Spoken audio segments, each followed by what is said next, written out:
My first ship was the Delungra, SS Delungra coal burner, and that was 57.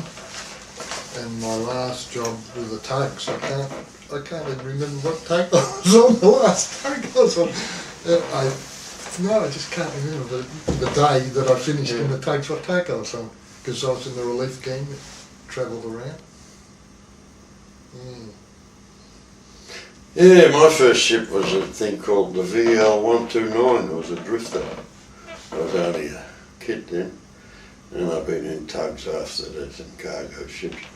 Before I came on the coast, I suppose the best place to start is when I joined the Seaman's Union. 1954. And in those days you couldn't go to sea straight away, unless they really were short-handed. But I started in the Melbourne Harbour Trust dredging. And after about 9 months, there was a ship that they had trouble manning. It was the old Coringa, old coal burner. Pretty hard. They call it a hard ship.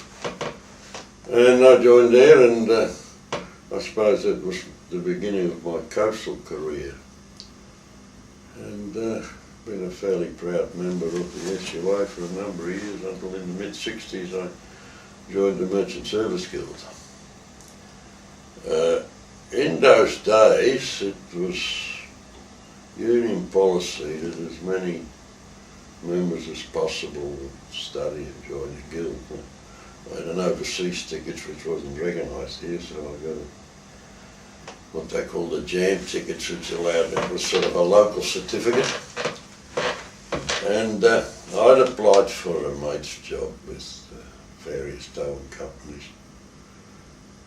As soon as I got it, but for about 8 years they knocked me back, until finally they offered me a job when, strangely enough, I was a leaver Roger Wilson in the office, who was overseas when they asked me if I wanted to take on a mate's job, and I wasn't that keen anymore by that time.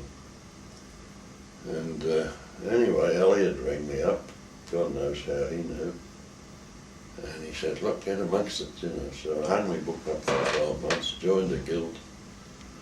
And that was at a time that the guild was trying to change from a sort of gentleman's association to a trade union, so I got fairly busy there and never picked me book up again. So when I eventually retired as a member of the Merchant Service Guild, which is now the Australian Officers Union. And but yeah, like I think I've read in some of the publications that I've seen, you might retire from work, but you don't really retire from the struggle, do you? True, true. How old were you when you first went to sea? I was 16 or 17. 17, I think. God, I bet you did. I was 12, turning 13. What made you go? I don't think there was much choice in those. I came from a place where everybody went to sea, and I'm a primary school dropout. So I carted coal for a fuel merchant for a while in front of a push bike, and then I went to sea. And then of course it was still wartime and there was all sorts of other nasty things, but yeah, it's been a good life, I think. It's been a life where you make friends who remain friends for life too. That's When you first got away, what were the like conditions and the wages and that, like, and the hours you worked in?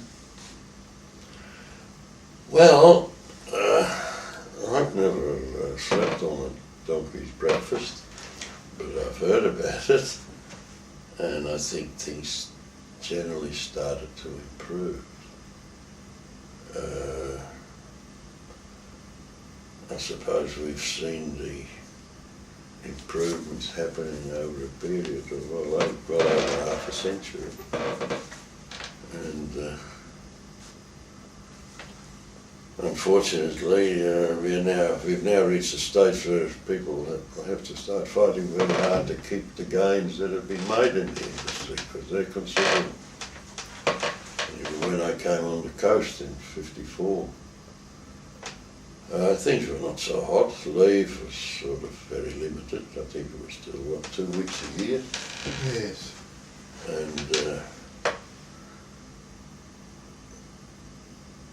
people had to work overtime to make it worth going to sea. If you were in a ship where there was no regular overtime, you were amongst the lower paid workers. There was no value in going to sea.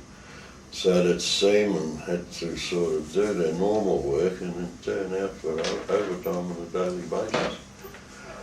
And that didn't always happen. So eventually, through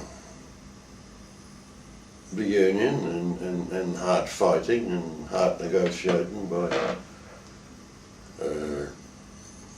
leadership, we got a system which was called the aggregate wage, where all the payments for, penalty rates, overtime hours, dirt money, hard line money, were taken into consideration, and a set salary was established, which made an enormous difference. In fact, people could go and get a bank loan because they had a regular income. Prior to that, the seaman who wanted to put a deposit on a house, he had to save up. He couldn't go to the bank and say, look, I want a deposit on a house, because they said, well, how much do you earn? And of course the wage was fairly low. And all of a sudden we weren't second-class citizen anymore, Yeah, bank managers actually It like was us. 0.9 class citizen. How did you find the food and that? Pretty good, actually. I wasn't, I don't think I ever complained. Yes, you did. You complained when you were with me. With Freddie. We'll forget All that. right, no, We'll forget that. cut that. My wages, I think, when I first went to sea as deck boy was, I think it was £6 a week, £24 a month. And of course you had to do overtime to have any decent sort of living, and that was pretty standard everywhere, I think. You had to do overtime too. I did a fair bit of complaining when I was shipmates with Peter. Because we were in the same tug and we didn't ever cook. And the galley was about this size, wasn't it? Peter was on deck and I was the skipper, and of course when it was time for food, these blokes cooked our meal. I'd be up there, and by the time I got down, the galley was either full or the stove had gone out. So we'd go across the road and eat at the railway canteen, which wasn't all that bad either. Overall, I think the food was good. And in most ships, crews set up a food committee. Didn't always work because the average AB or fireman doesn't know much about food. But it did help, so that the quality of the food was all right. And I think there was always enough. There was something in the navigation except that said that seamen had to, the food had to be good and plenty without waste. Sufficient without waste. So that if you had a good cook who knew what to do with the material, you ate well. And I think I can say most of the cooks were pretty good. On the majority of the ships you would have been on the basic items like soap and linen, that would have been provided. But Peter reminded me something a while ago that I'd forgotten about, was the soap powder that actually used to eat your clothes and that. Colossal. I think that was the name of it, colossal. It used to clean well. And that carbolic soap they used to bloody supply us with. Yeah. And unfortunately it wasn't fashion yet that your jeans were hanging bits. It would have been alright. It was better to throw them over the side on a heaving line and let them wash that way. At least you know you got your clothes back. Yeah. Well, things did improve enormously. It's food-wise. I can remember when we first got washing machines. These things happened gradually. Accommodation, when I first came on the coast, we had 4 berth cabins. And some of the blokes said, what do you want? You want carpets, you know. But in fact, it wasn't long after that ship's cabins were fitted with carpets, and you had single berth cabins. And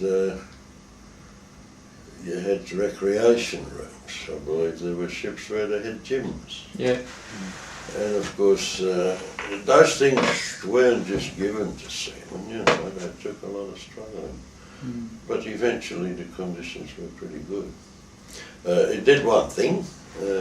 I think when there were 4 berth cabins and small mess rooms, no television, people used to have a tighter social life.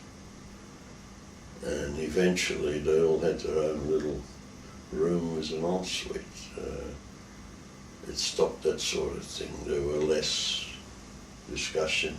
And see, after a ship went to sea, first there'd be an official meeting, but then almost every night you could walk in the mess room and there'd be a group of people talking about union matters, about politics.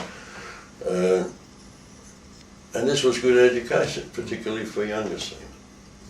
And of course the single berth cabins with the TV sets sort of made a big change in it. And I think that's a bit sad. Yeah. Yes, on that Delungra, I'll never forget, I first ship and knew nothing. So I've asked this bloke, he was actually a fireman, but I didn't know. I said, where do you buy a book on seamanship, you see? And where do you buy this sort of gear? Because I had different clothes on. And he said, hang on a minute. And he went away and he came back with the award. And he gave it to me. He said, don't worry about that other shit, we'll teach you on the way. He said, I want you to know this by Sydney, which was a day away, you know. And I've shit myself, you know. But anyway, I did the best I could and, you know, struggled through it. And then, of course, experience, you know, you get to know other people, you know, good enough to teach you what this meant and what that meant. But that was my first experience, you say, asking for assistance in relation to the industry, you know, which was a bloody good approach, like with hindsight, you know, for the bloke to do that, you know, to come back and say that, you know. But you asked the bloody fireman. Yeah. Yeah. Well, in your time at sea, you would have come across some characters and that. Any spring to mind? Yeah. Okay. I'll tell you one. I'll tell you a story because it's union history before our time. I knew a bloke called Tilly Devine. I'd been in a few ships with him, and I was always interested in the union history. And he told me about an incident in Port Pirie with Snowy oars, and we're walking up the wharf, and Snowy's recognised a scab from the 35 strike. And Snowy was a big, powerful man. He was a hard bloke. I didn't really know it. I knew Tilly very well. And Tilly's told me this story of what happened. But he recognised this scab. Snowy's taken him on and ended up throwing him in the drink. And he's yelled out, "Help, I can't swim." And Snowy must have been quick up top. He said, "Oh, look," he said, "I'm sorry, mate. I wouldn't have knocked you into the drink if I knew you couldn't swim. Just hang on a sec." And he's run across the wharf. You'd all know. They're midnets. They're fucking heavy. He struggled back to the side and said, "Sorry, mate, look, hang on to this, you'll be sweet." And dropped it on him. Now, I was told this by Tilly without Snowy being there. The first time Tilly got me and Snowy together, he told me the exact same story, so it was true. Yeah. Now, I never asked any questions, but Tilly must have, you'd have to be a gig to see what happened, wouldn't you? Yeah. But no one, neither Snowy or Tilly told me the end result. You know, you can picture it, picture it yourself. Yeah. But I mean, he was a character, Tilly, telling stories. You know. And we've all been with some, Stanley Hargraves, I've not seen could Tilly. never cut. They're all dead now, so you Yeah. can probably use their names. It doesn't matter because they were generally good blokes. you know. Yes. The Jasper brothers, Wally Yeah. and Bobby. Yeah. Yeah, And I was with another top old bloke. He was very well respected by the union. Jesus, Albert Horscher. Albert was the first bloke shipped out after the strike. That's how much respect he had. He was the first bloke. He could tell. I've watched him. He could tell fibs. See, but he could tell about 4 at the one time. To different people. He had 4 stories going at the one time. He was a character, Albert. Well respected, the old bloke. But there's been so many. That's the trouble with it. Yeah. the blueies and the snowies. Yeah. Yeah. Gingers and Snowy Cinnamon, remember? Yeah. Snowy Cinnamon was the same ship you mentioned before in the Delangre. I think that was my first delegate's job. I was very proud, and I could hardly speak English yet. And the skipper wanted to see Snowy on the bridge because she told the mate to get fucked. That's a nice thing to do. So they said, well, you're the delegate, you better go up there with them. So in those days, the master could log you a day's pay or a week's pay, or I don't know how far it went, a month's pay, apart from sacking you. Anyway, he had the riot act read to him and he was fined 2 days' pay. So there wasn't much I could do. I mean, the mate was there and copped it sweet, so out we went, and as we just go out the door of the bloody wheelhouse, Snowy turns around and says to the mate, and you can still get fucked. So the skipper said, oh, Mr. Cinnamon, could you come back in here, please? So he fined him another 2 days, I think. And we went, and I pushed Snowy out the door, and he turned around. And I was fortunate enough to be able to, I was bigger than him, so shoved him out of the road because he was going to say the same thing again, you see. Yeah. So anyway, down the steps, and we get into the mess room, and everyone's sitting there to see what happened, you see. And Snowy went in, he says, we fucking told them, didn't we, Bob?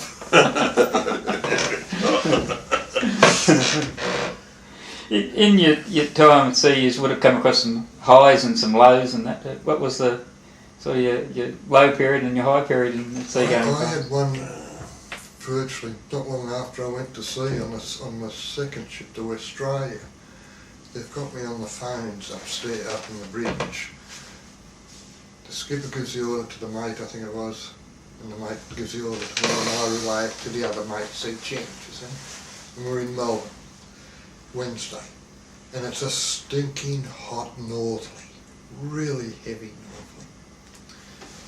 And we're tying up, just about finished, and he says, avast heaving, and I've said, faster heaving. Well, it was like cannons going off. First one, and then they got closer together. The lines broke, the ship left the wharf, went over the south side, demolished a ferry landing. A tug's got a line around the prop. But anyway, somehow they must have smothered it, because a bloke came and saw me, Captain Days, or even it might have been the next trip, came to the and they had a little meeting with me, and he asked me whether I, like going to sea and continue going. And this bloke, he wasn't a nautical fella, company bloke, said, you won't forget what a vast means, will you, son? It means stop.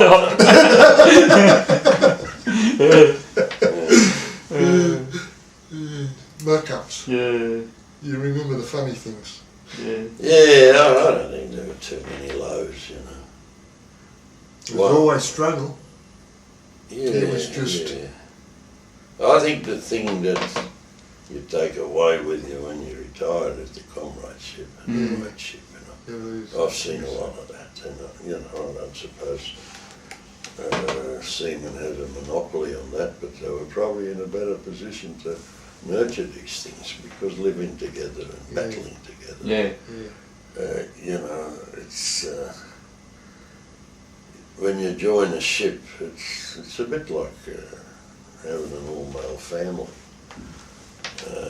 Well, it was all male in those days anyway. And you depend on each other. You might be in a ship and a bloke might join who you don't particularly like, but you might be out on deck doing something in horrible weather, and you depend on each other. That's right. And that creates a bond.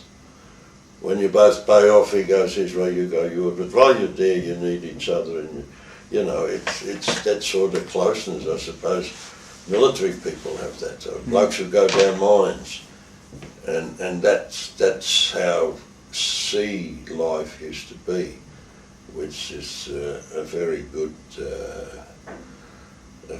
thing to create comradeship and unionism. You know. Yes, it was a very good environment.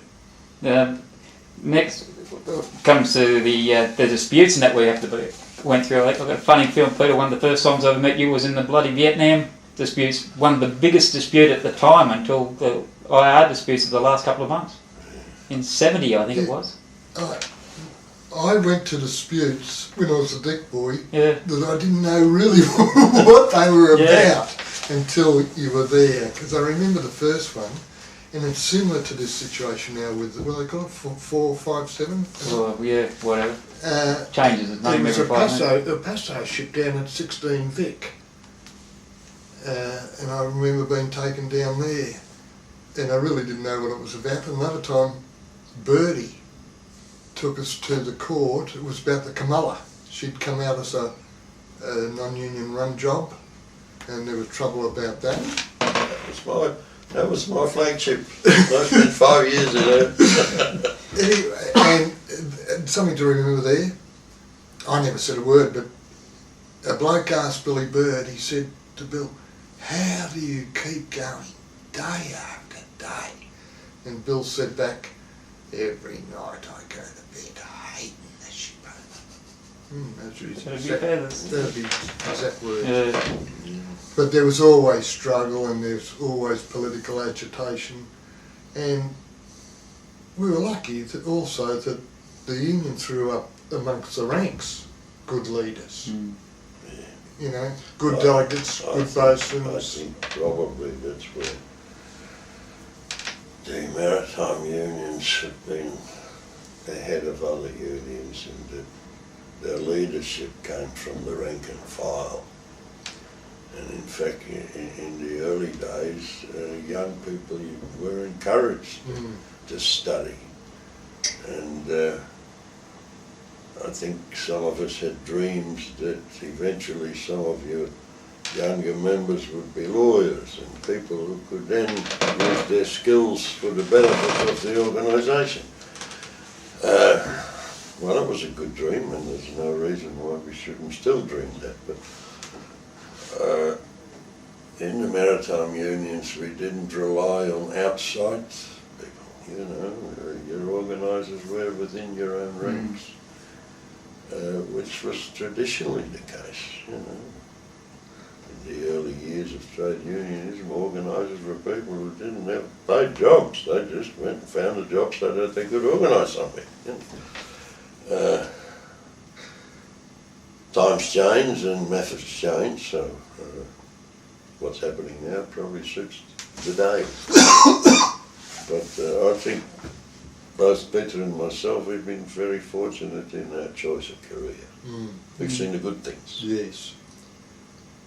But, the relationship between the other unions and that, and Bob, you haven't been in 2 different unions, seagoing unions, you know. How'd that go? I think it's better now than it was. Masters have always represented the owners, the company.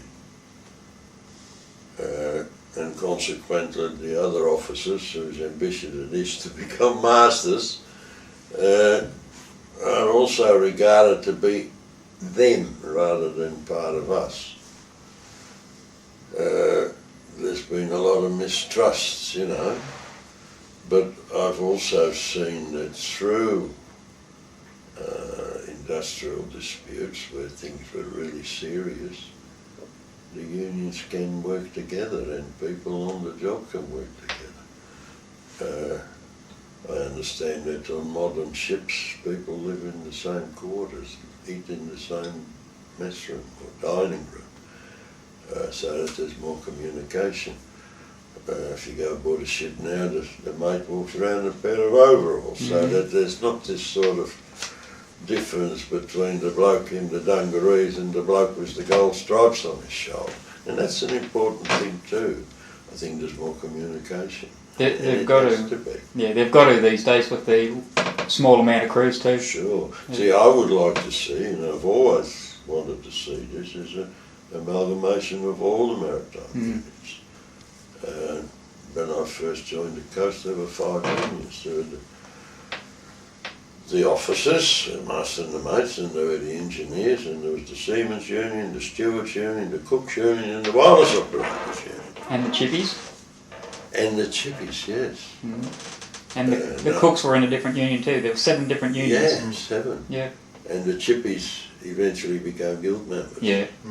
The cooks and stewards then amalgamated. Yeah. Now, see, there's no reason why, like in some other countries is the case, everyone on that ship could not be in the seafarers union. Yeah. You know. The Americans do it. It's very common.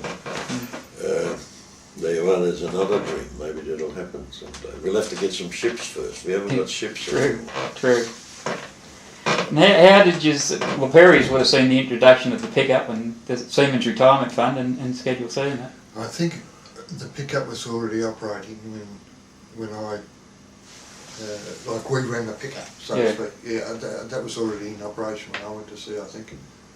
Because I joined the Australia off the roster as deck boy. Yeah, so, but you would have been. I think before it was it had just started